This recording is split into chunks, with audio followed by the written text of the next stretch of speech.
Today is Saturday, March 21st, 2020.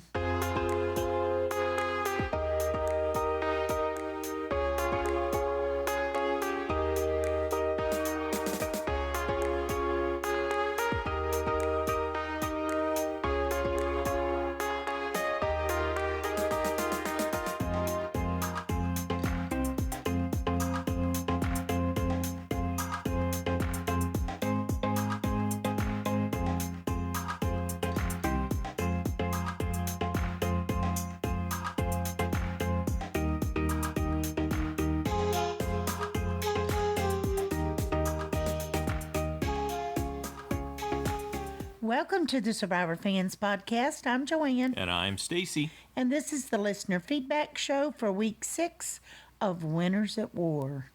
We need a distraction. Thankfully, we've got Survivor and a huge contingent of Survivor super fans who have some extra time on their hands. Woohoo. In some cases, not all, of course. Some people are still I know. We're recording while it's still daylight today. It's early. Yeah, that's good Yay. too. Yeah, we're not still working into the day or sleeping into the day or whatever we need to try to stay well. But yeah, we got an early start on it, and we got a big group of super fans ready to weigh in on what's one of the most exciting episodes in the season, if not the show, with potentially more to come, more to look forward to. Oh, yeah. But right now, let's talk about week 6, and we got a call from Pete. Hey, Joanne and Stacy. This is Pete from Boston calling. Wow, what an awesome, phenomenal double boot episode. If only we got a few hours. I gotta let out a great big woo! And this is for Sandra only. Sing with me. Na na na na na na na na. Hey, hey, hey. Goodbye. Oh, the Queen has left the island and off to extinction where her fellow old school players are. Rob, Amber, Ethan, and Tyson. Wow. She had it coming. Sitting out almost every challenge that a bench is named after her. Giving up her idol. She did a cardinal sin, Joanne and Stacy. Giving it to Denise, but to Denise's credit, she didn't spill the beans that she had her own idol that she found on Cele. And she ended up playing both of the idols, knowing that Sandra's only was good for that one night. And kudos to Denise for making the biggest move, I'd say, of the season to this point. Huge move. You're talking Sandra, Tony, and Kim outplaying them and outsmarting them, too. That was awesome. Now let's see if Tony and Kim can rebound there. And even Jeremy couldn't believe it either. That was awesome. And then how about Parvati? I really felt for Parvati. It was a shame. Her and Michelle, I thought, were just on the wrong side of the numbers there. And the way the edit was, I thought Nick was going to make the dumb Eric move almost and get rid of Wendell there. I really did, the way the edit looked. I'm like, no! But I would have been happy. It would have been a great blind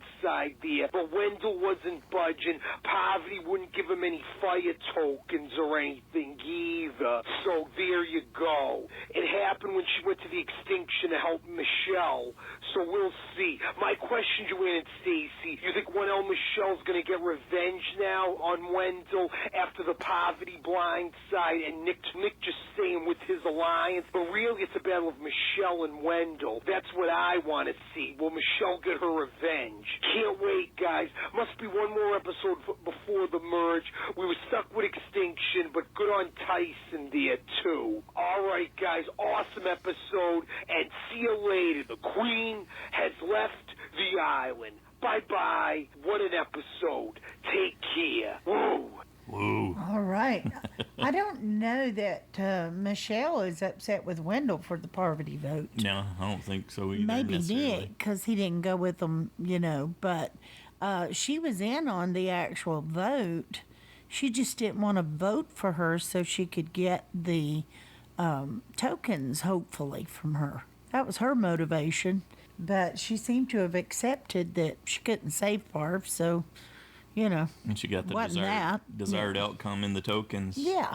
So I don't think revenge is on her agenda necessarily. He might be angry that she wrote his name down, but she got what she wanted out of it, and so good on her. Yeah, she is in an interesting place. She seems to be at a pretty significant disadvantage other than the fact that she has a lot of fire tokens right now.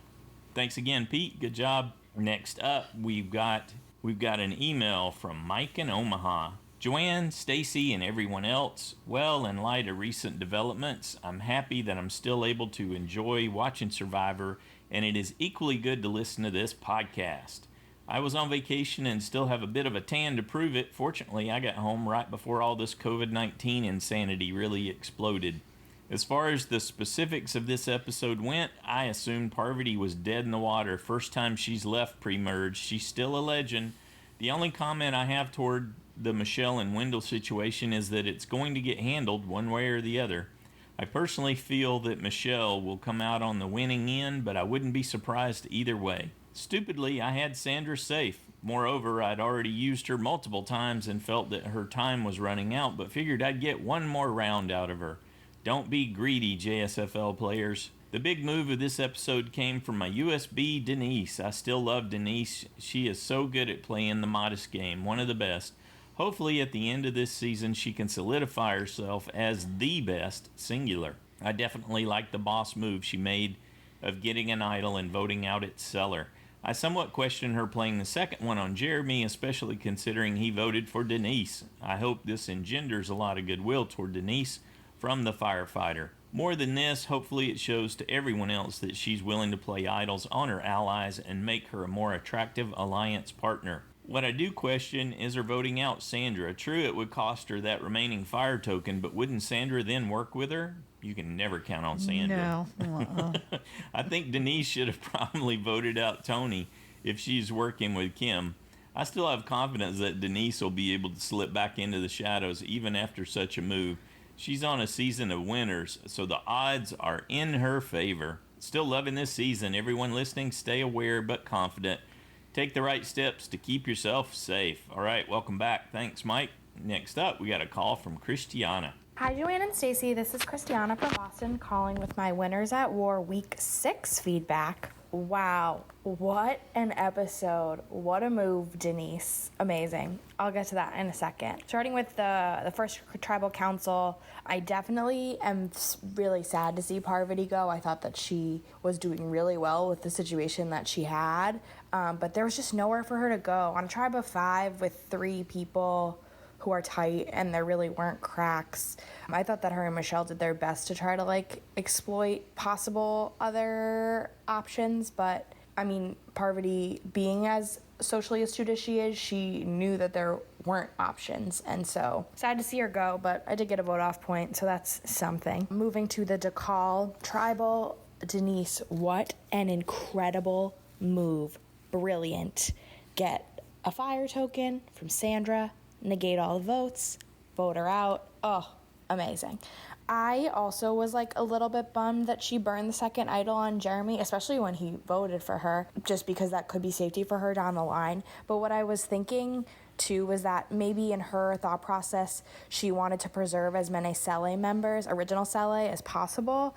And knowing that they're likely headed towards a merge in the next cycle, just in case something changed or someone was playing her or they switched the vote to Jeremy or they split the vote, just keeping that her and Jeremy immune. I was wondering maybe if that was her thought process. It also makes me kind of hypothesize a Michelle, Jeremy, Denise final 3 maybe, because Jeremy and Michelle were really tight from original Sele, and maybe this solidifies a bond between Denise and Jeremy. I think that would be a great final 3. But I don't know. Moving into next week, the next time on Survivor gave us really nothing to work with. I'm wondering if that is because we are going into a merge, but they want to keep it secret. But maybe we're not, and maybe it'll be a little bit of a smaller merge, which I wouldn't be super mad about. But these really small tribes are going to be hard to maneuver for some folks in less desirable positions like Michelle or Adam, I guess, which I would be fine if Adam went, but he is in a tough spot right now if he were to go back to tribal. So we'll see what happens. I hope everyone is staying healthy and safe, and I look forward to hearing what other folks have to say. Bye. Thanks, Christiana. Good job. Next up, we got an email from Julie in Iowa. Hello, Joanne and Stacy, and all of my survivor friends. I just wanted to check in and let you know I'm out here watching and listening and getting to like this season more each episode. I'm not doing very good picking vote off picks, but I did get a vote off last night. But only 3 safe picks, as I had Sandra safe. But, and I hate to admit this, at the last minute I changed my vote off picks and was not thinking very good. I had 2 people from the same tribe pick to go home. You weren't the only one. Yeah, but the other one did it deliberately. Oh, okay. I so enjoy listening to your recap and the listener feedback podcast, sometimes several times in a row, because I get distracted by shiny things and my mind tends to wander. I hear you, girl. Everyone, stay safe out there. All right. Thanks, Julie. You stay safe as well. Squirrel. Yeah, he says that to me all the time. Okay. Up next, we have a call from Cameron. Hey, Joanna, Stacy, and Survivor fans. This is Cameron from North Carolina. First things first, Stacy, I had the biggest grin on my face last week when you alluded to Matthew from the Amazon, when Josh mentioned Boston Robin the Machete. References like those that bring out the Survivor nerd in me bring me so much joy, man. I appreciate it. For this episode, Tyson on the edge of extinction this week is flat proof why I love him so much. Like I said a few weeks ago, I'm glad he's on the edge and not out of the game on account of how much humor he adds to the show. The challenge this week, that was neck and neck, man. I don't think I'll get the image of Wendell and Ben savagely stabbing those bags out of my head for quite a bit. Man, you were wrong if you thought Parvati isn't the same Parvati from 24 seasons ago. Regardless of the outcome, that talking up Nick she did reminded me of all her antics from Micronesia. Note to self, if I ever walk into a conversation about desserts and I'm playing Survivor, it's definitely a cover-up for a conversation on voting strategy. Right out the gate at Tribal, I absolutely love Nick's analogy on how broad of a game Survivor has evolved from and evolved into. Not that what him or Wendell said had much to do with the Tribal at hand, but it was very cool. On that note, Wendell isn't really trying to hide in the background of the season at all, but he's getting a heck of an edit, which really contributed to why I was kind of mad he beat Dom and Ghost Island in the first place, being that I just didn't feel like we saw him enough. I was sad to see Parvati go, but we really are in the midst of seizing all the classic players right now, so I can't say it surprised me all that much. Predicting which tribes would wind up going to Tribal Council when making JSFL picks was a shot in the dark, but Parvati definitely would have been my option number 3. Sandra going didn't really blow my mind, but the move Denise made absolutely got a rise out of me. I knew she'd have a game as short-lived as Game Changers. I didn't expect it to be precisely the same day as last time. Denise is absolutely the queen of Tribal Councils at this point in time. I am amazed by her move, and I've loved her since Philippines. No bandwagoning from me and hope she keeps it up. Finally got a vote out point in JSFL this season. Hopefully I can start pulling in as many jury vote out points as I managed to do in Island of the Idols. Yay. Like I mentioned, I screwed up Parvati. I said Ben and Sandra would go, but hey, that's bound to help me going forward, especially since I'm starting to catch a glimpse of the side challenge basement where I do not want to be. Sorry, Chris. Anyway, I'm joking around. Next week, I don't know what happens at all. This is me going off script here, of course. Didn't really have much notes this week, but do they merge? Because there's only 12 people left in the game. I'm with you, Stacy. I don't know. Maybe they're trying to pull something over our eyes, make a big surprise next week. Maybe they'll pull some shenanigans and let 2 people come back from the edge of extinction. Because at this point in time, they typically merge at 13. We got 12. If one comes back from the edge, then hey, that's 13. So what's going on there? Maybe, who knows? I would not be too pleased with 2 people coming back from the edge. That's too much. But we'll see. All right, everyone. Joanne and Stacy, Survivor fans. Been a great week. Hope everyone's surviving this virus right now. It is going all around. And with that, I hope everyone has a great week. See you next time. Thanks, Cameron. Good job. Cameron may be onto something there because there's no indication yet that there is a merge. Yep.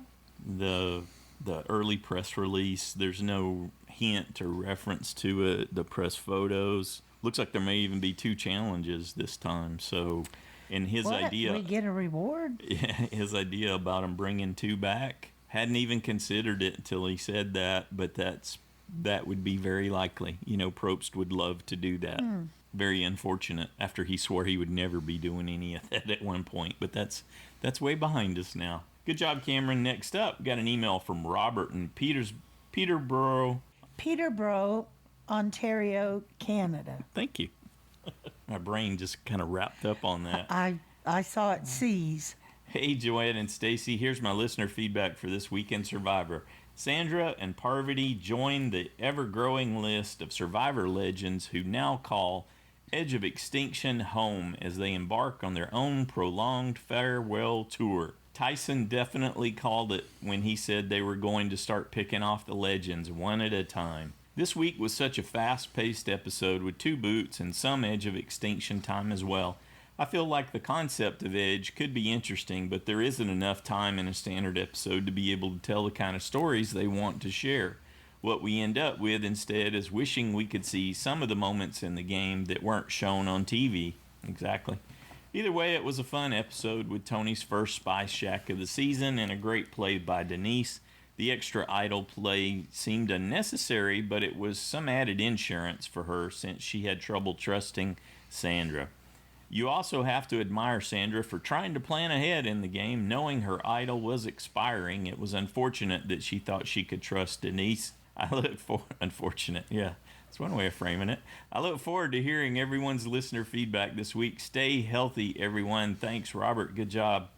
She really underestimated her, thinking she could dictate who she voted for. She had no idea who she was facing off with Denise there. Well, once you give it to her, she can do whatever she wants to There's with an it. extra video this week where she's going on, and everybody in the tribe's talking about how it's day 16, and that's the day she didn't make it past in Game Changers. And she was so nervous, and I thought, how do you wake up? That's on your mind all day long. You're talking about it, and then you don't keep that item and play it for yourself, just to make sure, because she was so nervous about getting. And then she found out they were having immunity challenge that day. She's like, oh, if this could have just been an off day.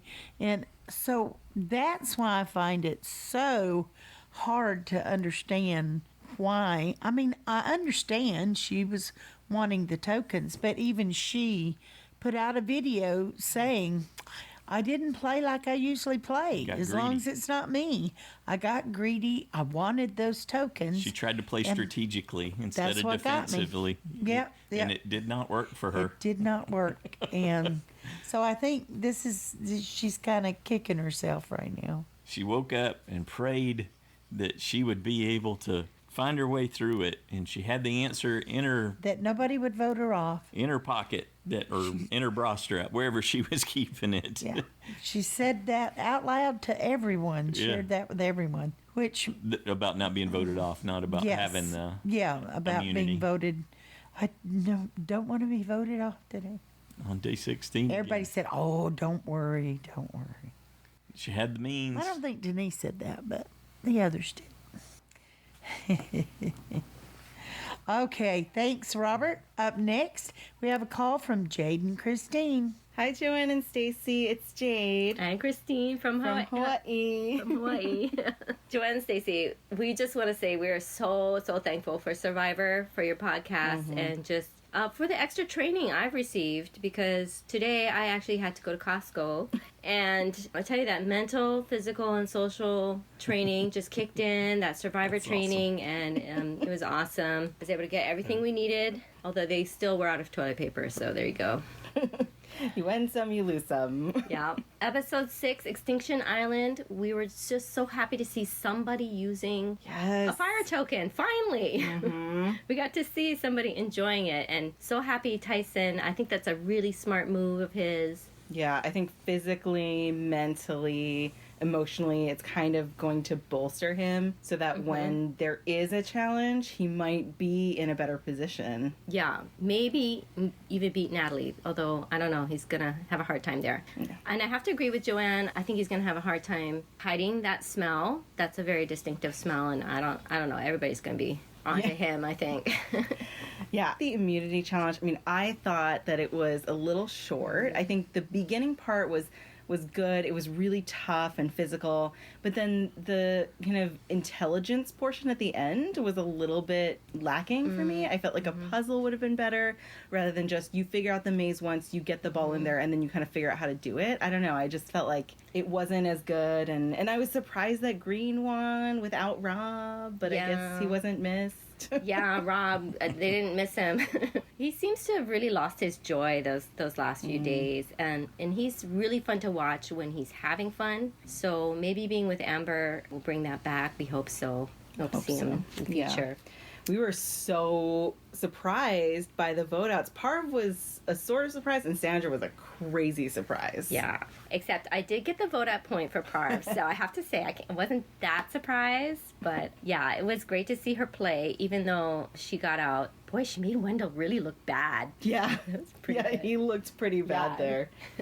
And Denise Denise took down the queen. Yeah, what a gangster. Yes, that was such a good move. But I feel like that was a weird play for Sandra because her normal plays are so much more under the radar and social. Like she's not used to playing those really big moves at tribal council where she uses an idol or whatever. I mean, it doesn't seem like her type of game. So I was surprised that she gave up her immunity. That seemed weird. I think that anyone but me strategy kind of, I don't know, she forgot about it. I think if it had worked for her, though, she could have worked with Denise and maybe gone pretty far with that and been kind of behind the scenes. But Yeah, she didn't work could've. for her. Too bad. Bye, Sandra.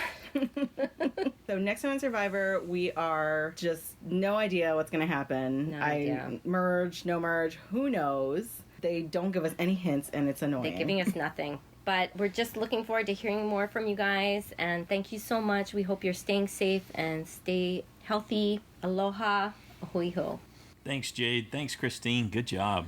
Okay, and I have to say, my sweet baby reacted because you said I said that they would smell the peanut butter. It was actually Stacy that said that. It wasn't me.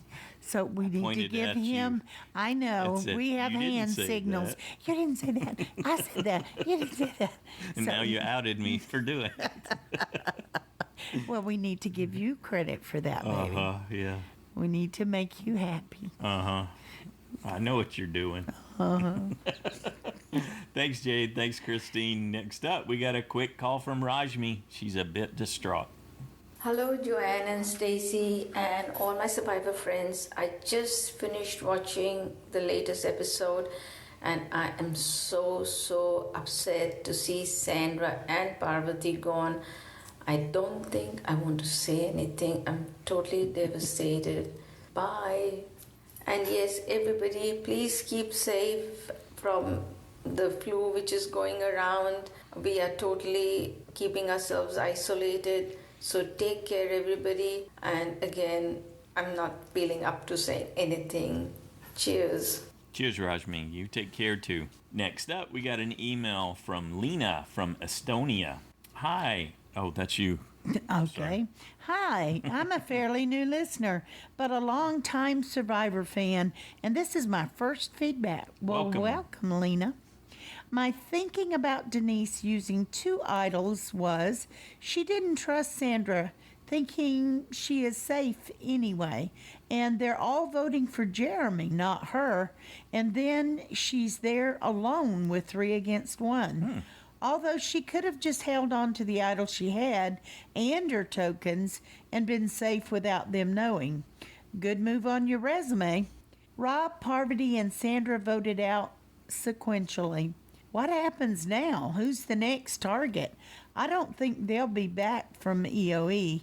I had a conspiracy theory about them, but oh well. I have not understood why there is only one challenge each week. Always about immunity, but they are eating so well this season that maybe there's no need for that. Even in the first episode, they are such able players that not having rice or a flint was not a problem. I'm loving all the feedback and I'm happy to have found this podcast. Woohoo, and stay safe, everybody. All right, thanks, Liina. Like those theories. Yeah, keep those coming. Actually, the beginning of every season, they don't start out with both reward and immunity. Separate. And, separate. They do them together just so that they have more time for us to get to know people, et cetera, et cetera. Which we've all been happy about getting to see more of the social side of the game. Yeah, but I think they probably will start, if not next week, then pretty soon they'll have reward and immunity. Think it's coming week 7. Thanks again, Liina. Next up, we got a call from Samantha. This is Samantha, aka Survivor Rocks from Texas. Hope everyone is safe and doing well during these difficult times. Now, on a lighter note, Tinkling Tyson is keeping me smiling and laughing from edge of extinction. Smart to buy the peanut butter, and it did look yummy. Now, I'm not liking Wendell's bigger-than-life attitude, his eye rolls and his cockiness. He's going to swallow that toothpick one of these days. He needs to go. Michelle is starting to grow on me, and Parv did all that she could have done. Now, Nick, grow a backbone, get out of the back seat and into the driver's seat. And wake up, Yule. I seen the look that you gave when Wendell said stab you in the front and stab you in the back comment. That should have thrown up a red flag to Nick and Yule. Tony, your spy shack is not going to work on this group. Tone it down a notch. Wow. Kudos, Denise. Sandra, no token is worth immunity. Greed will get the best of us every time, and I would have worn that necklace proud around my neck at Tribal Council. Better safe than sorry. Never get too comfortable. When you think you're safe, you're going home. Rookie mistake, Sandra, but I still love her though. And last week I was sad to see Boston Rob go. He got the short end of the stick during the tribe swap. And the buddy system thing? No. These old dogs need to learn some new tricks. And until next time, enjoy your peanut butter. Thanks, Samantha. Good to hear from you. I had to eat peanut butter after that episode. Next up, we got a call from Nora. Hi, this is Nora from Canada, and I haven't sent in a couple of seasons, but this is just the most exciting time ever in Survivor history. I'm not going to comment too much on the Denise thing because I know everybody else is, and it was still up in the air as to whether she should have hung on to that idol or given it to Jeremy, right? But I just wanted to say Tyson was correct in taking the peanut butter. I'm with Joanne. That his only way out of EOE is his body performing tremendously in a challenge. And peanut butter is the only way to do that. I mean, unless you can think of something better. So he did the right thing, the peanut butter thing. I think Adam's going to go next because it looks as if all of the old school alpha dogs are already on edge of extinction, and I think edge of extinction now has a purpose, because if you coldly think about the show, the job is to get all the alpha dogs out of the way, but what if one of them could come back in a competition? And that's what we love about the show, is the chance of revival. I know everybody hates EOE, but imagine sorting out all of those old school, big, scary alpha dogs and one of them coming back. I think it's fantastic that Wendell and Yule are part of an alliance with Nick, and I love that they didn't fall prey to Parvati, even though they knew her dangers. They were well armed, and I think there was probably a conversation we missed where Wendell said to the other two, Yule and Nick, listen, she's got all these tokens, why don't we rip her off for them, have her hand them over before giving one, and that'll be the deal. She'll not do it, and we'll stay with ours. And that's why Nick and Yule weren't offended when Parvati exposed Wendell's willingness to diverge from their alliance. I want to thank everybody who phones in here or whose wise words you read, because I've learned so much from listening to you guys. And thanks very much for what you do. I just love it so much every week. You guys are all brilliant. Every one of you who call in, and you too, Stacy and Joanne, thank you so much for your hilarious little chats, and I learn a lot from your show. You guys are smart. Bye. Thanks, Nora. Great to have you back again. Next up, we got an email from Barbara in Long Island. Survivor's making Wendell look like a real douchebag.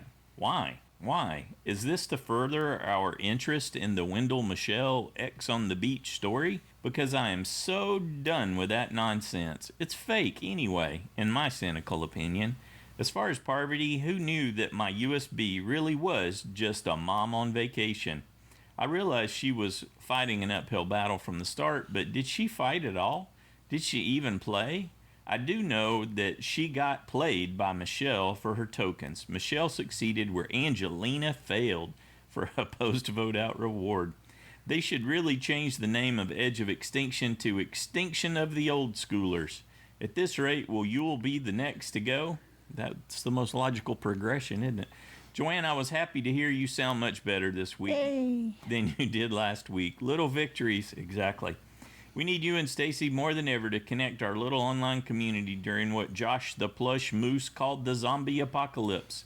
So stay safe, everyone. Wash your hands and don't get bit. Thanks, Barbara. That was good. Good job. Yeah, I'm with Barbara.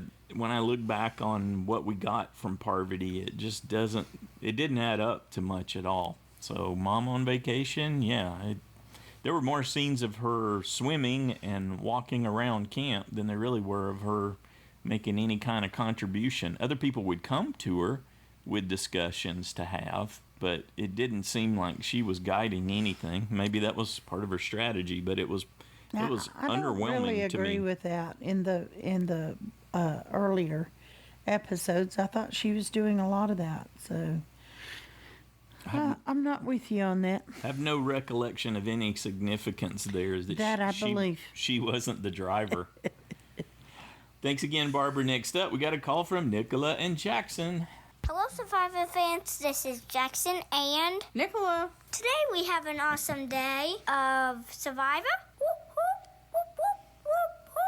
I love the ball challenge maze thing of all three balls having to go through that maze and go through holes, and there's some holes what they couldn't fit through, and then they fell to the bottom. It was kind of hard, and when they had to climb over the thing and stuff those things through the thing, through the ladder thing. There was lots of things going on. Yeah, and they also had to dive, head towards the boat, and try to do some stuff. What was the beginning?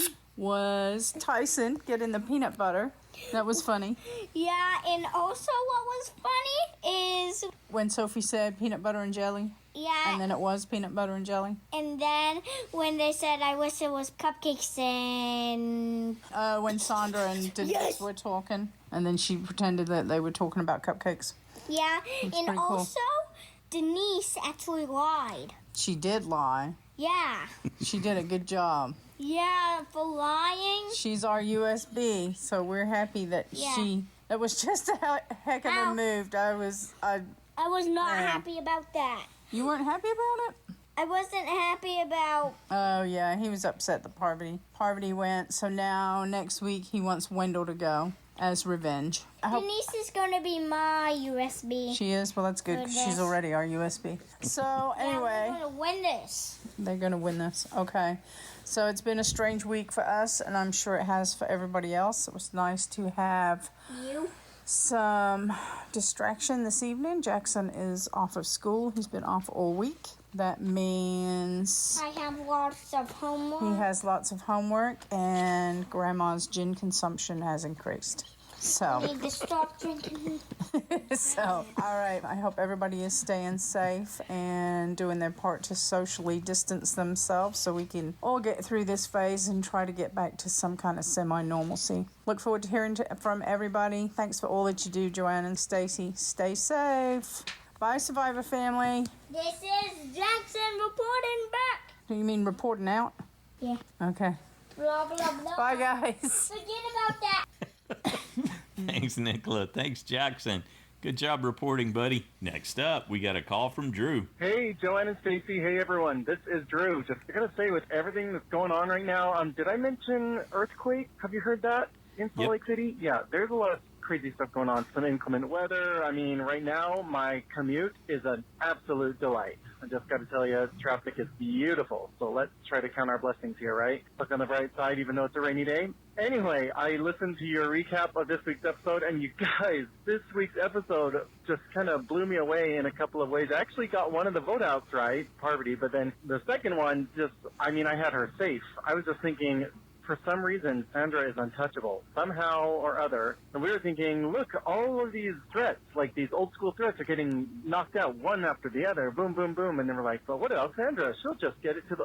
I feel like she's just going to coast all the way to the end. And Julie looked over at me and she said, you know what? If she gets to the end, she deserves to win. And I was like picturing this whole entire thing as they were going into tribal council. This whole thing of Sandra being there at the end, I could imagine the whole thing. I'm not even invested in Sandra winning. I could just see it so clearly, and I was already so impressed. In in anticipation of said event, but I guess that's not going to happen now because Denise dropped a major bomb on her game, and I was just I got chills when he read that vote. I couldn't believe it. It just, sometimes I get annoyed that we get so totally blindsided, and that wasn't a total blindside because you can see exactly why she did it, and it makes total sense. It was really, really smart move on Denise's part, but yeah, I mean, it was a crazy moment. It was really good. It was good to see Parvati kind of try to work Wendell, and she almost did. I love that part where she tried to make a deal with him, and then she's like, well, I'm not going to do that. And she's like, he didn't really come to my side, but he gave me everything I needed, because then she had just enough to go talk to Nick. Anyway,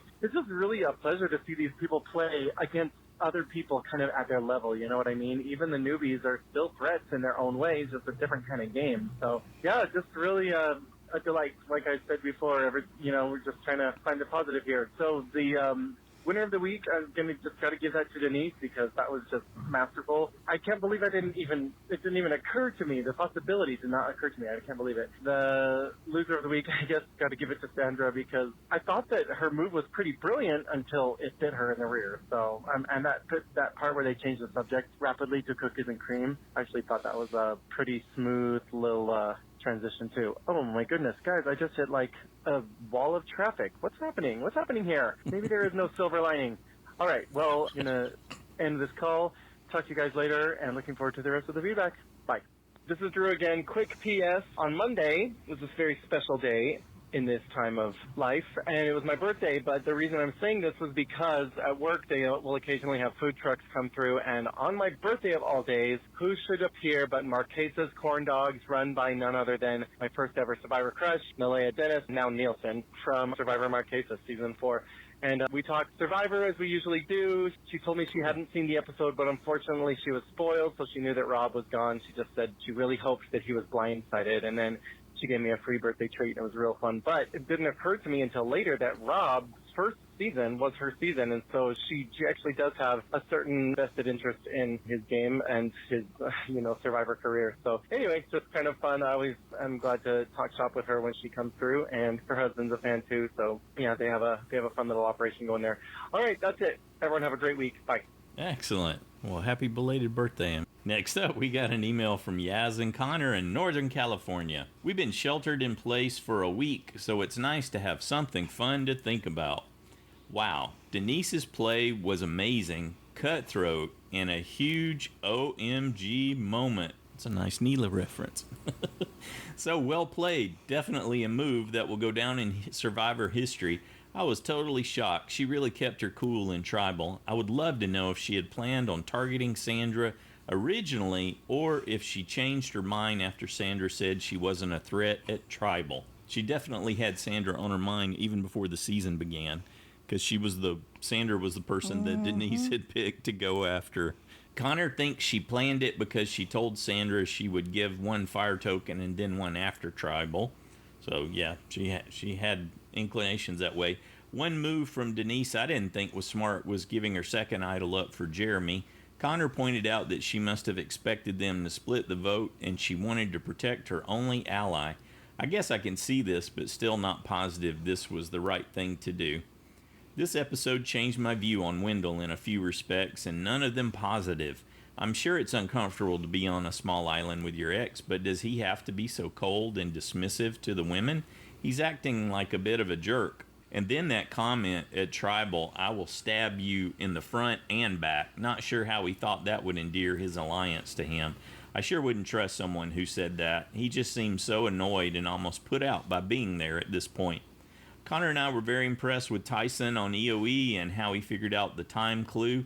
Not sure I would have picked food over an advantage in the challenge, but as Connor pointed out, it takes 3 tokens for an advantage, and who knows if he'll have the opportunity to get 2 more. Actually, it's only 1 token per advantage. It's 3 to get an immunity idol. That would be good if you got back in. Food is here and now and fills you up physically and mentally.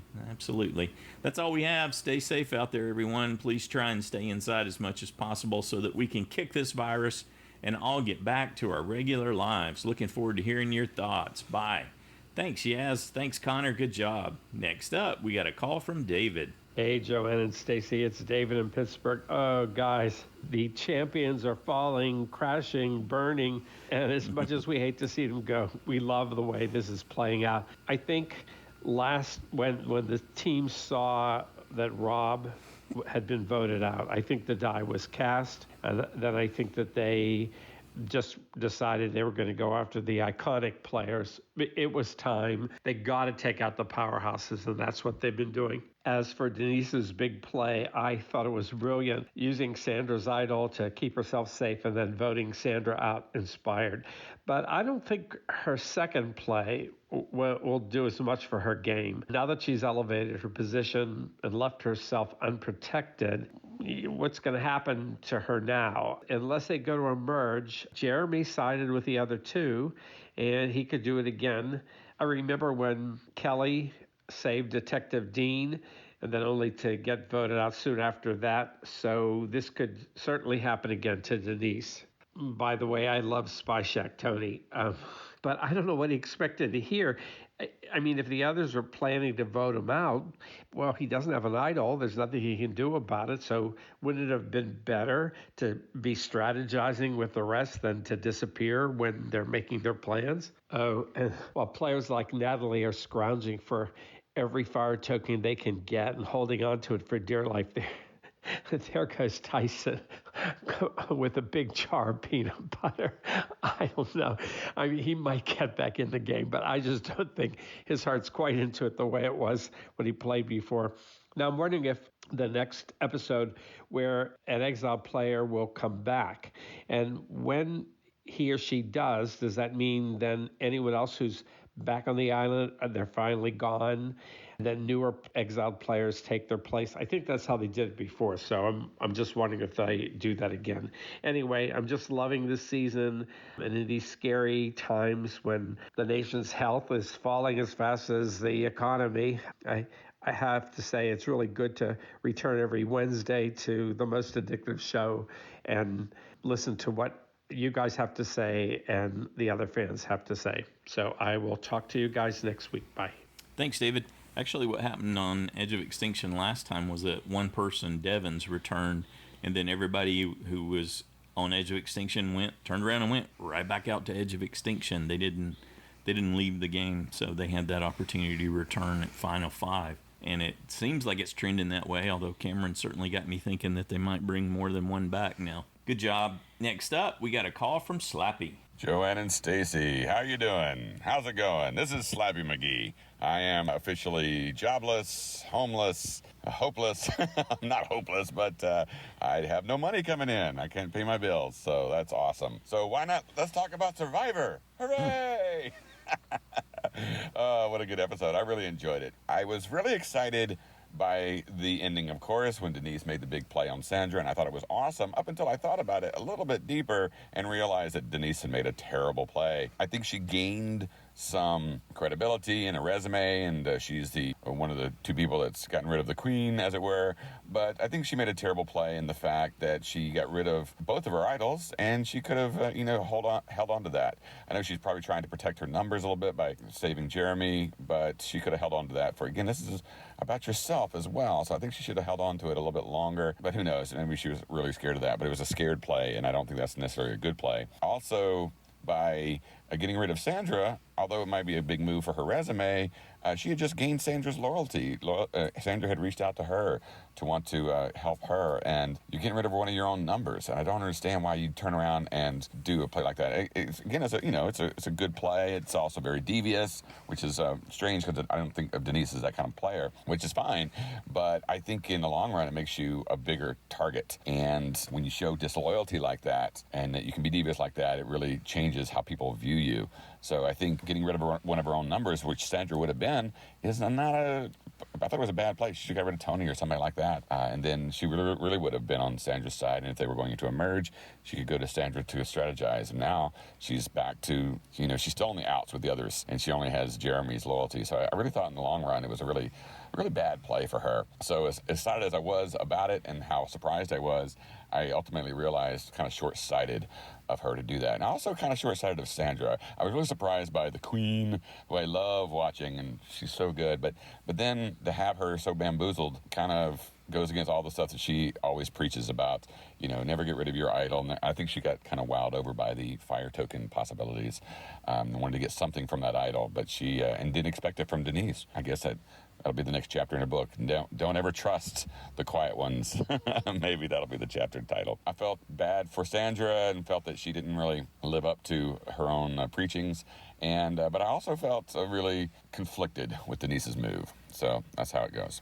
All right, you guys, take care. I'm going to go drive around a little bit because what else am I going to do? You guys, be safe, and thanks for the continued entertainment. Slappy out. Thanks, Slappy. Hang in there, buddy. Yep, I hope things get turned around here before too long. I have to disagree a little bit with that because I thought Sandra never promised her anything other than the idol for this boat. Mm-hmm. And I think Denise understood the fact that Sandra, that didn't make her with her. She was just giving her a little extra time because you never know what will happen. Matter of fact, Denise had been very clear prior to that Sandra had been very clear prior to that Denise was going to go. Yeah, exactly. And she would go next time. If they lost again, she was the next to go. So yeah. It's not like she was forming an alliance or anything. Yep. So I think that's the difference. Plus, never trust Sandra. Good deal. Thanks again, Slappy. Next up, we got an email from Jack in California. Hey, Survivor fans, this was an awesome hour of TV with some great gameplay from both tribes that went to Tribal Council. The Edge of Extinction challenge this week was a decent one. It might have taken me a bit of time to decipher the clue, but the clue of being at the right place at the right time, I would have eventually thought about the tide going in and out. Tyson giving the idol nullifier to Parvati was a decent move. I'm not so sure about his choice of using the fire tokens to get peanut butter, though. I probably would have saved them to try to get an in-game advantage in the return challenge. Speaking of the fire tokens, it was great to finally get to see some gameplay with how some of the cast was trying to use their currency to gain favor and advantages for their future in the game. I kind of thought it was only a matter of time before Wendell's and Michelle's out-of-game relationship and breakup blew up in the game, and it seems like it is probably just going to get worse. I don't blame Parvati for not wanting to work with Wendell, and I would have probably tried to get him voted out. I was surprised that Sandra got rid of her idol for some fire tokens. It was great to see Denise play off of that and use Sandra's idol against her and send her packing. It was a smart move, and she did gain great acknowledgement for making that move. My guess currently as to who the next player getting voted out from all tribes would be Adam. That's the second Adam we've had so far, because it sounds like he is on the outs of that tribe, and the others being Wendell or Tony. Can't wait to hear what the other fans have to say. Thanks, Jack. Good job. Next up, we got a call from Noelle-n-Immie. Hi everyone, it's Noelle from Albuquerque with my feedback. I really did not like that episode. I really didn't. And you know what else I don't like is the fire tokens. What good are the fire tokens if having 4 of them can't even buy you an idol to save yourself from tribal? They're just stupid. They're stupid, pointless fire tokens. I also, what else do I not care for? Let me get all that out of the way. I think that might be it. Although I do have to say that Yule is on my bad boy list now. I still like Denise and Jeremy. I guess Kim, although I don't understand why she stuck to her original tribe since they tried to vote her out. But I guess I'll be cheering for Denise. I always liked her anyway. And I was surprised that Sandra got voted out. I picked her as safe. You know, I thought that my safe votes were easy this week. So that should have been my first tip-off that I was headed down the wrong path, because I said, well, there's 4 people with advantages, and I'm going to pick those 4 for my safe. So, but that was a great move. Denise, I don't know. I at first I thought that was so smart of her to get rid of Sandra. Now I'm kind of second guessing. Was that smart of her to get rid of Sandra? I mean, if Sandra was willing to work with her, maybe not. But I trust Denise, so she probably made the right decision. And obviously there's a ton of stuff we don't get to see. All my favorite people are on Extinction.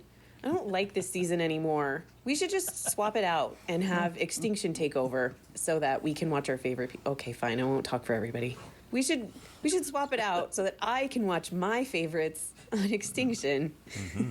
I don't know what's going to happen next. I'm guessing the merge. Maybe I'm wrong. I wonder if they're going to bring somebody back in next time. If they bring somebody back in, I wonder what's going to happen to the rest of the people on extinction. I don't know what else to say. Let's see. I'll read you guys Immie's feedback. She said, "What a good play Denise made. She really bumped herself up the popularity chart. It was very sad to see Parvati go, but maybe it was for the best. Don't tell my mom I said that. Sounds like I need to go talk to Immie. Hope everyone is doing well out there. Have a great week. Bye, everyone." Go straighten Immie out on how she shouldn't have been cheering against Parvati. Oh, thanks, Noelle. Thanks, Immie. Good job. Next up, we got a call from Lisa. Hello, this is Lisa. I live in the United Arab Emirates. I'm a second-time caller and contributor, but I'm a long-time listener indeed. I thought this was a very interesting week. I think this is the first time we've seen people start to wheel and deal with their fire tokens. So, and Tyson, he's the first person to spend one on peanut butter. And I was just thinking when I was watching him eating all that peanut butter was that, my goodness, if I was a hungry person, I would smell peanut butter on somebody else from a mile away, because that's a pretty distinctive smell. So I thought, well, how is he going to hide that? So that'll be interesting to see if he gets caught, just because like people like, do you smell peanut butter? You know, that kind of thing.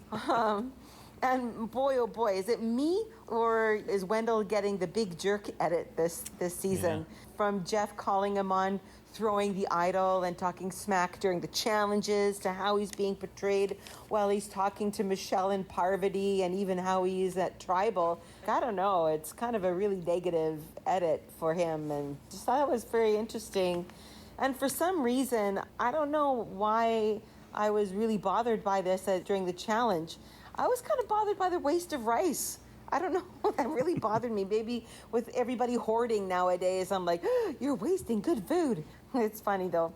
I was also surprised by the green win, and I was so sad to see Parvati go with the nullifier in her pocket, but but she really didn't have any chance to play it. And I was hoping that Nick would flip. I was really hoping, but oh well, didn't happen. But dun dun dun, the pièce de résistance was Sandra's vote out. I have to join Pete by going na na na na na na na na. Hey, hey, hey, goodbye, man. Oh, her vote out had me laughing out loud for like 5 minutes in my apartment. It was hilarious. She got betrayed by the very idol she sold to Denise. I thought it was wonderful, wonderful. I so did not expect it of Denise. And now all of a sudden, Denise is at the top of my list for my favorite players. I mean, I don't do the JSFL. I don't know why I'm shy at doing that, but boy, right now, Denise is like my #1 pick, man. Love it, love it. She just thought that was a really good play on her behalf. So it's been a really good week. I really enjoyed this episode, and I look forward to hearing what everyone else has to say.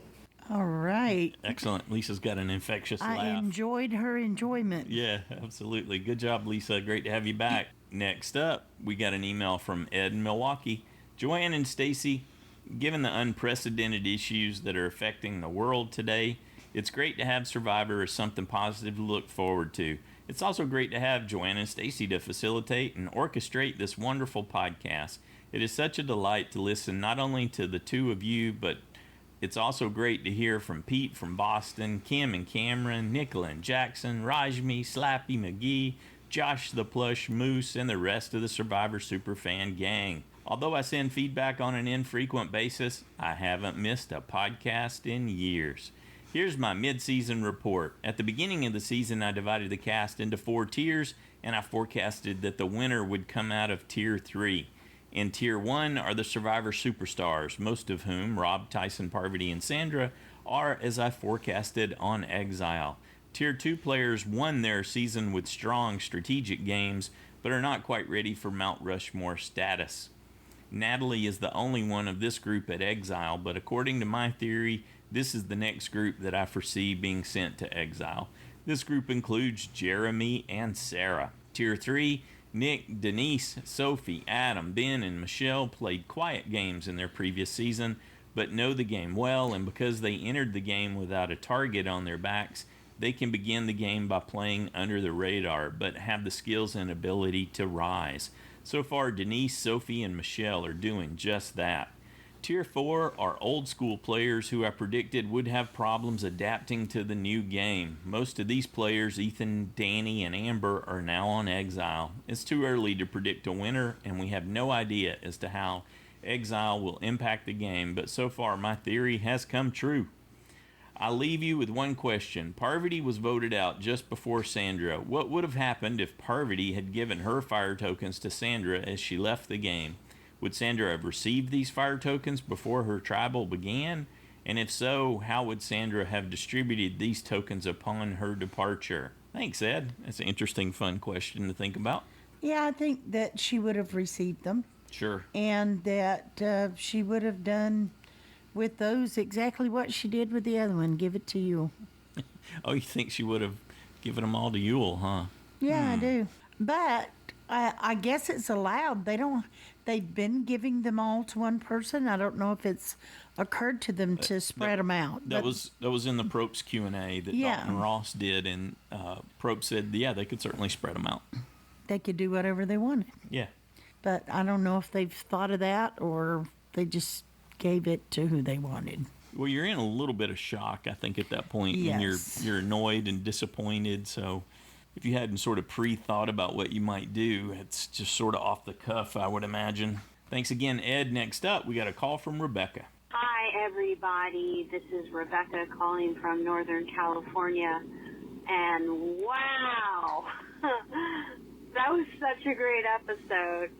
It's so great to have Survivor right now because everything is so freaking crazy where I live.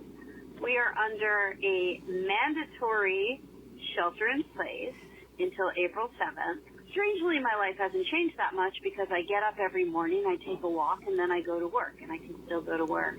But it's weird there's nobody on the streets, and I love my Survivor more than ever. I was so looking forward to tonight and a little reprieve from the craziness, and it was so great. I had Wendell and Tony as my vote off. I was feeling really, really like, oh my God, I could maybe have a 6-point week. It really seemed like things were going my way. Wendell has been getting the arrogant edit as of late, and I really thought that Nick was going to want to play with Parvati because he has such a crush on her, and I thought it was all falling into place, and then boom, they vote out Parvati. No, I love watching her play, and she was gone. I thought, okay, maybe I'll still have a 5-point week. Go into the next tribal council.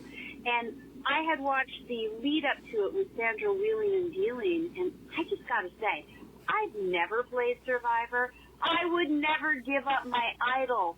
Ever, ever, ever. It's the last time you could use your idol. You are never that safe. Oh, my God. Why would you make a mistake like that, Sandra? She obviously thought nobody was going to vote for her, and she obviously thought if she played with Denise, Denise was never going to vote for her. Oh, Denise, what a move. Not only am I going to accept this deal, I'm going to cut off your head at the same time. It was worth losing a save point for Sandra to be that excited about such a blind side. That was amazing. This season continues to just be incredible. I'm having the best time watching this show, and I just have to say once again, I love the community. I love the podcast. I love the reprieve it's giving all of us from the insanity, and I'm so happy to be a part of it. I can't wait to hear what everybody else thinks about this episode. It was so good. Oh, and is Kim going to be mad when she finds out that Sandra didn't even want her in on the whole I will trade you fire tokens to my idol between Sandra and Denise? Why did they talk to Kim about it? Well, it's a great big secret. I thought Sandra and Kim were like super allies. Will that make Kim and Denise closer? Who knows? Kim is still my USB. I love her. So let's see what happens. It really seems like the younger players are taking more control. Well, with the exception of Denise. Anyway, thank you guys for all that you do. I can't wait to see what happens next week. And everybody, I hope you're staying safe out there. Bye. Thanks, Rebecca. I think Sandra was just so sure that Denise would feel so grateful to her for saving her. Indebted, and that she would do whatever she wanted. She didn't realize Denise didn't need her to save her, number one, and that Denise was as smart a player as she is. She underestimated her that way. Mm-hmm. What did you think about Rebecca's question? You think Kim will be miffed at all that she didn't get included on any of that, assuming that she somehow becomes aware of it? I think Kim's going to be more focused on what am I going to do now? What does this mean for me? What does this mean for me? Yeah. Because she's been playing from behind for quite a while. Because Sandra's gone. That would be a waste of energy. So I think she would just be kissing up to Denise a little bit, because I don't think she'll divide with Tony when she could go with Jeremy and Denise. Mm-hmm. Thanks again, Rebecca. Next up, we got a call from Justin. Hi, everyone. It's Justin from Michigan. I loved all the activity and action around camp and tribal this week.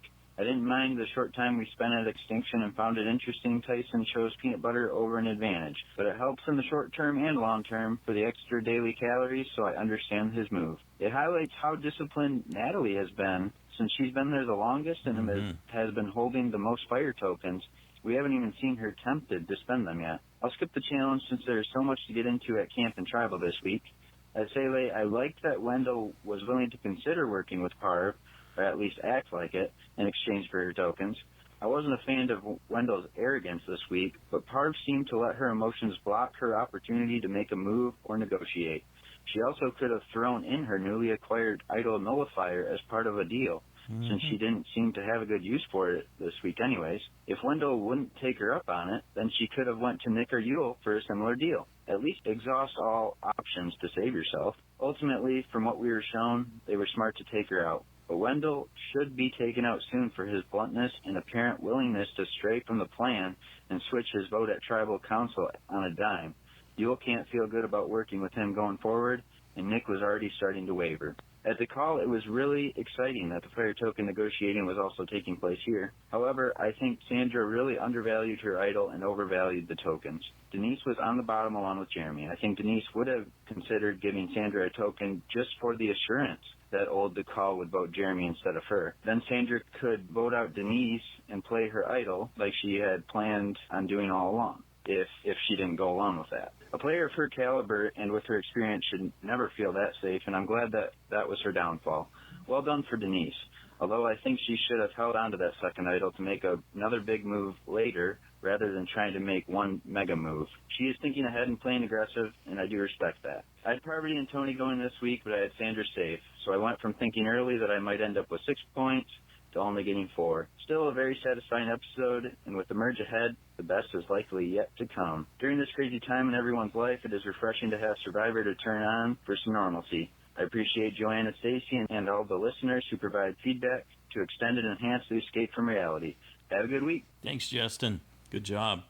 Even Probst said in the Q&A with Dalton Ross this week, he wasn't sure why Parvati, like Justin was saying, why Parvati did what appeared to be so little to save herself. I'm paraphrasing, but like Justin was pointing out, she should at least try to make a deal with Wendell. Yeah, or as Justin clearly pointed out, there were other things that she could have pursued too, other opportunities. We don't know that she didn't, but it just didn't seem to be going anywhere. I don't believe Wendell would have honored what he told her, and I don't think she believed he would have either, and she didn't want to give him her tokens. I think that was a big part of it. She didn't want to give him the satisfaction of giving him her tokens and then have him not do what he said he would do and vote for her anyway. Yeah, well, we see what that got her. Yep. Next up, we got an email from Josh the Plush Moose from Massachusetts. Dear Joanne and Stacy, I'm not surprised that Parvati and Sandra both got sent to EOE. The legends don't have the numbers and the newer winners feel disrespected. I'm afraid Yule might be next. My other observations, Tyson toted that log well. He must be a lumberjack. There are 8 million rocks on the edge of extinction. Tyson's with the nullifier was one of them. Tyson has adjusted his game from Coconut Bandit to Peanut Butter Bandit. I must have missed the ads calling Skippy or Jiff sneaky, hilarious, and delicious. Will it still be called the Sandra Bench if she isn't the one sitting on it? Was Ben visualizing Rob when he viciously attacked those poor innocent bags of rice? With 12 people left, the play-in challenge and merge can't be far off. Nick said he wants to play with his crush Parvati. Boy, did that come out wrong. Michelle's plot to get Parvati's tokens reminded me of what Sarah did to Sierra Dawn Thomas. Absolutely. So Wendell told Michelle he's not interested in tokens, but then he tried to pull a Dreams to get Parvati's? Really? Tony should be the spokesperson for Cocoa Puffs. He's got going cuckoo down pat. Selling an idol to someone after they say they're sending you home isn't the best plan. Exactly. Kim must have a small nervous dog back home, given how expertly she soothed Tony. That's good. I know that Sandra is into bargains, but trading $2 million for a token was a really bad deal. They say the season's theme is pre-existing relationships, but I think it's lack of respect. The ones who won by stealth are all playing hard and much more visibly. Wendell says he's keeping it real, so he admits he's really a self-centered, arrogant jerk. Yule said Wendell and Parvati are bickering parents. I wonder who will get custody now that they live on separate islands. Jeremy's an upside-down paddling duck. He must be quacking up. The queen is dead. Long live the queen. I'm guessing that Sandra doesn't play the number 16 in her lottery picks.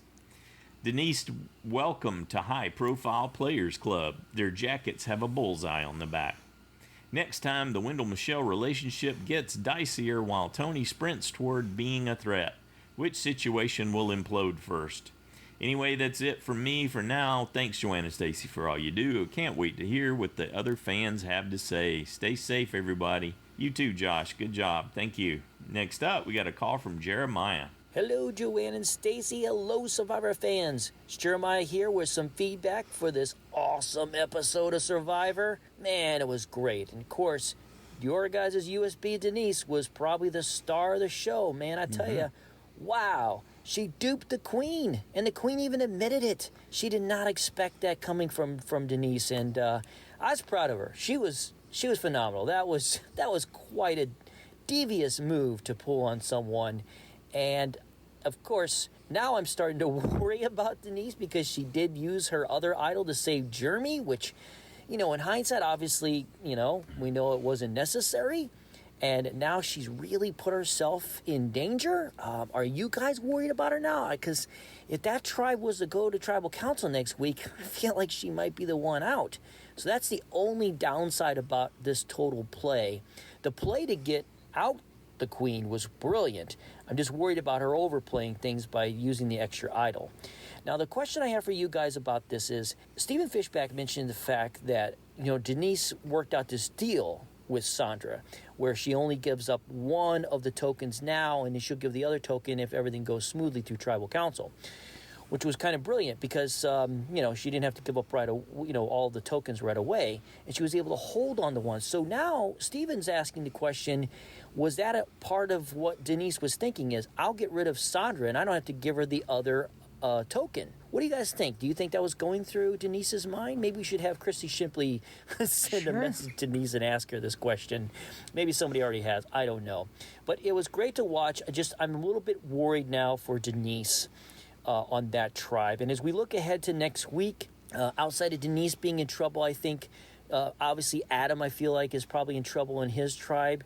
And, of course, Michelle, I guess, would be the one out on that tribe. Oh, that drama, by the way. I'm with you guys. I'm kind of over it a little bit. Man, my USB Wendell is not looking good. He looked terrible in this episode. But even Michelle, like her approach to Wendell, I thought was poor, too. Mm-hmm. But I think... we'll see what happens on that tribe, but obviously Michelle's going to be in trouble. But she's had such a great season so far, and her overall presence in the narrative, I feel like she's going a long way. So I think she's okay. So I don't know. We'll find out. But right now, I'm leaning towards Adam probably go home next week. Stacy, I was just so happy to hear you only scored 4 points since I scored 5 points in JSFL. Yeah, I got the more obvious pick with Parvati. So. All right, well, anyway, that's it for me. Everyone, be safe out there. This coronavirus obviously is an extremely dangerous thing. Just found out that they're shutting the entire state of California down, so I don't know what that means for me. But obviously, I'm going to be safe. Everyone be safe.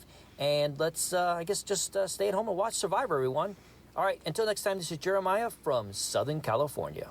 Thanks, Jeremiah. Good job. Yep, almost 40 million of us on lockdown. Well, it's not really that severe. I was already on lockdown. Some people certainly feel that way about it. They're struggling mightily against it. Meanwhile, we're enjoying Survivor. Thanks again, Jeremiah.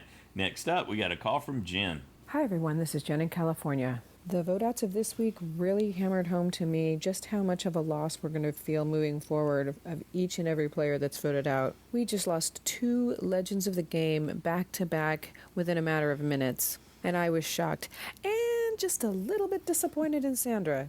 I had her as a safe pick because I thought it was a sure bet that she wasn't going home because I didn't think the Queen would be one to give up immunity. I was very sad to see Sandra go, but not so sad as I would have been if Denise had gone. She played that masterfully. She just became like a titan of this season. The only thing I question about Denise's play is the choice to play her immunity idol on Jeremy. At this stage in the game, what benefit is it to her to keep Jeremy in the game? I wasn't aware that they were that close.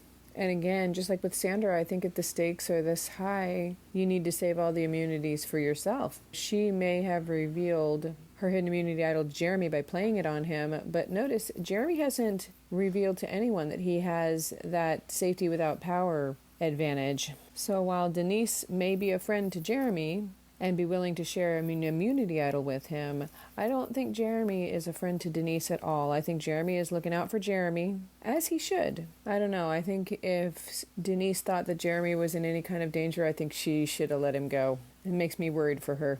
The vote out of Parvati was a great vote out, but I would have liked to have seen Wendell go. One could argue that by voting out Boston Rob and all other of the old school players, the newer school, if you will, effectively disarmed Parvati, and she is now powerless in this game, but we have Edge of Extinction, and you can't leave the likes of Parvati in the game because someone has to be savvy enough to know that even though she's alone in this game, Parvati potentially has a lot of power because she has a lot of friends on Edge of Extinction that may be willing to send her advantages. I don't know, that really makes me not like Edge of Extinction. Because under normal circumstances, I might want to keep the likes of Parvati in the game if she's completely alone and use her as a number.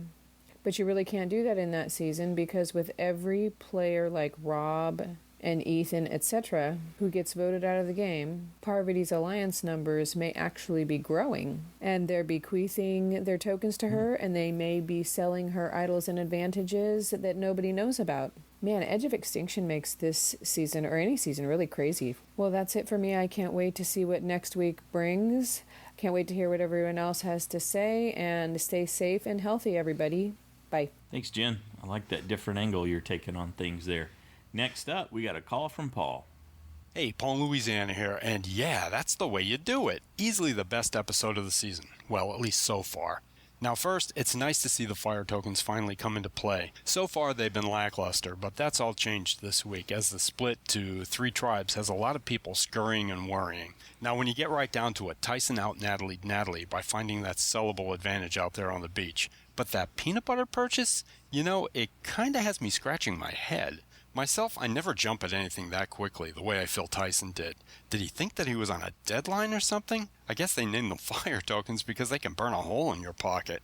Anyway, Tony also had me wondering what he was thinking. Apparently panic mode set in and he pulled out his default playbook, which, as we all know, consists of the word Spy Shack in big red letters. Sadly, everyone knows his signature move all too well, and the second he turned up missing in action, everyone was extremely leery about talking strategy near the water supply. I guess in the end, Tony practiced social distancing in this episode, while, at the other tribe, Adam channeled Karishma by watching everyone else bond from afar. Bad move, bud. Bad move. So the challenge was great, and Sophie shined. Good for her. You know, I almost picked her as my USB, but I'm still happy with my choice of Natalie. But Denise, whoa. I think Sandra's desire to upgrade to a full idol with all the fixins clouded her judgment, and I applaud Denise for having the chutzpah to pull that trigger. It's something that she couldn't seem to get done with Rob, and I wonder if seeing him voted out didn't give her that extra ounce of courage to go ahead and do the big move this time around. Alas, I feel that she should have saved that second idol. It was a gamble either way, but save yourself, because in Survivor, no good deed ever goes unpunished. Now me, I'm waiting to see if Sandra will set out the return challenge over there in Exile when the time comes. As for Parvati, we can only wonder what might have happened had she sealed the deal with Wendell, but I don't think he would have followed through. I hate to see Parv go. She's my second favorite player of all time, which is saying a lot because I didn't care for her at all during her first season. So yeah, it was the smart move in voting her off. I honestly wasn't sure what Nick was going to do, so I was a bit anxious there when Jeff started reading the votes. Now the whole Michelle-Wendell thing, I heard that comment by Wendell as being directed at Michelle. Sort of like a just between you and I moment where everyone in the room gets it. I wish we could leave all that on the cutting room floor because, just like in real life, it's uncomfortable. Enough to make me anxious for the end of this bizarre story arc. So who's to go next? Well, Yul and Tony are the last of the older players in my eyes, so target's there. I worry about Denise, though, without protection. And Adam, too. But which of these will I choose? Right now, I honestly don't know. And lastly, I'm extremely concerned that our reunion show will be a dud due to the lack of a live audience. At this point, I just don't see that happening, and that would easily be a bummer of an ending to what's been a really fun season so far. Do people even say bummer anymore? I mean, people under the age of 55? Oh well, whatever. See you all next week. Bye now. Thanks, Paul. Who do you think are instead of looking at it as old school, new school, the 20 and below versus the 30 to 40 range, who do you think are the most high-profile, iconic castaways that are still in the game?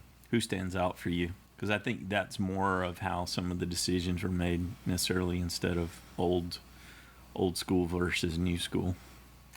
Like Paul said, Tony, Yul. I don't even know that I necessarily consider Tony. Mostly just Yul. Tony for sure, I would say. Yeah, I don't know. And Yul's not like I don't think of him as Yul's not a high profile kind of player. Well, maybe not high profile, but he was one of the older players. Tony's was just like on 11. He was blasting at you, and when he dominated his season, it seemed overwhelming.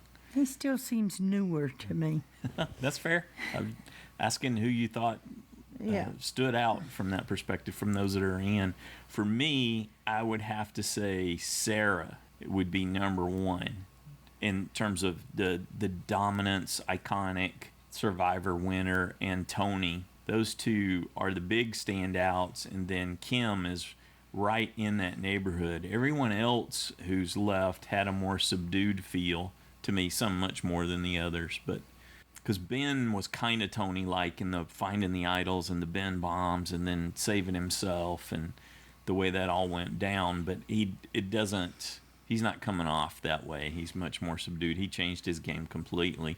But in terms of the sheer fear factor or being an iconic winner, upper tier winner, Sarah, we could see that everybody else felt that way because most of them wanted her out of the game. Oh, I was terrified of her. Yeah. Well, and the castaways had all listed her as someone that should go early too. Yeah, I don't disagree with your assessment. I don't think Jeremy necessarily. So Kim, Tony, and Sarah. Again, I see Jeremy as a newer player. Well, I wasn't asking you versus old.